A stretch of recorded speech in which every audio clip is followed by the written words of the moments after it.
जय माता दी। राधे राधे। आइए सुनते हैं चौथ माता की यह कहानी। एक सेठ सेठानी थे। उनके एक बेटा और बहू थे।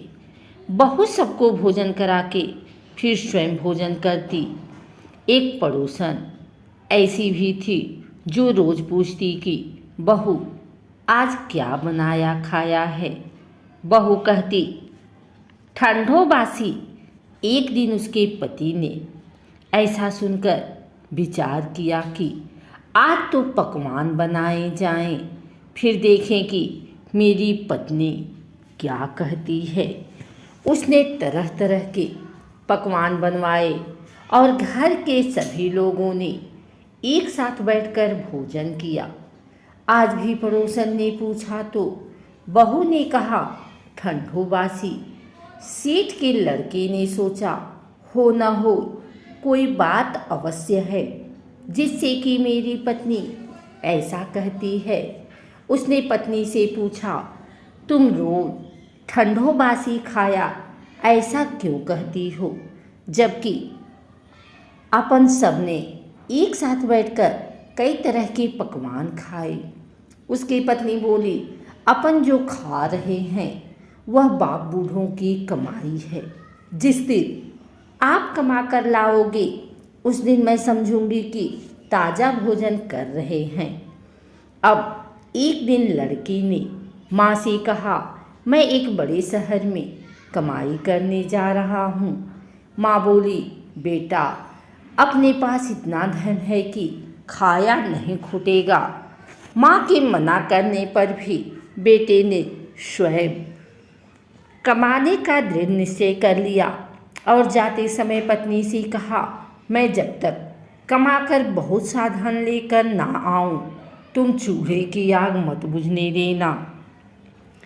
एक दिन चूल्हे की आग बुझ गई तो वह मन ही मन घबराने लगी, कहीं मेरे पति पर संकट तो नहीं आन पड़ा। जल्दी से पड़ोस में से आग लाकर चूल्हे में रख दूं। ऐसा विचार करके पड़ोस में गई। वहाँ पड़ोसन चौथ माता का व्रत पूजन कर रही थी। पड़ोसन ने कहा थोड़ी देर में आकर ले जाना। बहू ने पड़ोसन से पूछा आप यह व्रत क्यों करती हैं, इससे क्या मिलता है। पड़ोसन ने कहा चौथ माता के इस व्रत को करने से अन्न लक्ष्मी मिले और अपनी मनोकामना पूरी हो। अब बहू भी चौथ माता का व्रत करने लगी। दीवार पर चौथ माता बनाई। उस दिन घी गुड़ का चूरमा बनाकर रात्रि को चंद्रमा को अर्घ देकर भोजन करती। ऐसा करते करते बहुत दिन हो गए। चौथ माता ने उस बहू के पति को सपना दिया कि साहूकार का बेटा तू जागे की सोवे, तेरी पत्नी बहुत याद कर रही है, घर जाकर उसकी चिंता मिटा। तू दुकान खोलकर कंकु केसर का पकलिया बना के बैठ जाना। आज तेरा हिसाब किताब चुकता हो जाएगा। अब तो चौथ माता ने जैसा कहा था वैसा ही हुआ। उसने घर जाने की तैयारी की और गाड़ी भर के धन दौलत लेकर चल दिया।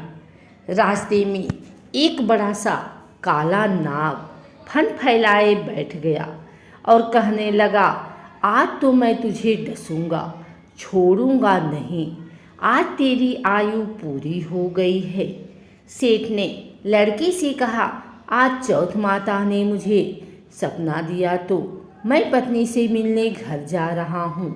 वहाँ मेरी पत्नी बहुत चिंता कर रही है। मैं उससे मिलकर जरूर आऊँगा, तब तुम मुझे डस लेना। नाग ने कहा तुम शपथपूर्वक कहकर जाओ तो मैं तुम्हें जाने दूंगा, परंतु लौटकर नहीं आए तो तुम्हारे घर आकर मैं तुम्हें डस लूँगा। इस प्रकार सर्प को वचन देकर वह अपने घर पहुँचा। वहाँ सभी से हंसी खुशी से मिला और भोजन करके उदास होकर बैठ गया। उसकी पत्नी ने उदास होने का कारण पूछा तो पति ने काली नाग वाली बात बताते हुए कहा, यदि मैं उसके पास नहीं जाऊंगा तो वह घर आकर ही मुझे डस लेगा। पत्नी बहुत चतुर थी। उसने कहा कि आप घबराओ नहीं, लेट जाओ, मैं एक उपाय करती हूँ। पत्नी ने कमरे की 7 पीढ़ी धोई। पहली पीढ़ी पर रेत, दूसरी पर इत्र, तीसरी पर गुलाल फूल, चौथी पर कंकु केसर, 5वीं पर लड्डू पेड़ा, 6ठी पर गादी गलीचा और 7वीं पीढ़ी पर दूध का कटोरा भरकर रख दिया। इस प्रकार वह 7 ही पीढ़ी सजाकर बैठ गई। आधी रात होते ही नाग आकर पीढ़ी चढ़ने लगा। पहली पीढ़ी पर रेत में लौट गया और कहने लगा कि सेठ की बहू ने आराम तो बहुत दिया, पर वचनों से बदकर आया हूँ सो डसूंगा अवश्य ही। इसी प्रकार 7 पीढ़ियों पर नाग आराम करता हुआ और कहता हुआ कि डसूंगा जरूर। कमरे में जाने ही वाला था कि चौथ माता ने विचार किया कि मैं इसे नहीं बचाऊंगी तो संसार में धर्म कर्म और व्रत पूजन को कौन मानेगा। अब तो गणेश जी, चंद्रमा जी और चौथ माता ने उसे बचाने का विचार किया। चंद्रमा जी ने उजाला किया, चौथ माता ढाल बनी और गणेश जी ने तलवार लेकर नाग को मार दिया और ढाल से ढक दिया। अब बहू भी थकी हारी सो गई। दिनुगा तो लोग बेटे से मिलने आए, परंतु बेटा बहू तो उठे ही नहीं थे।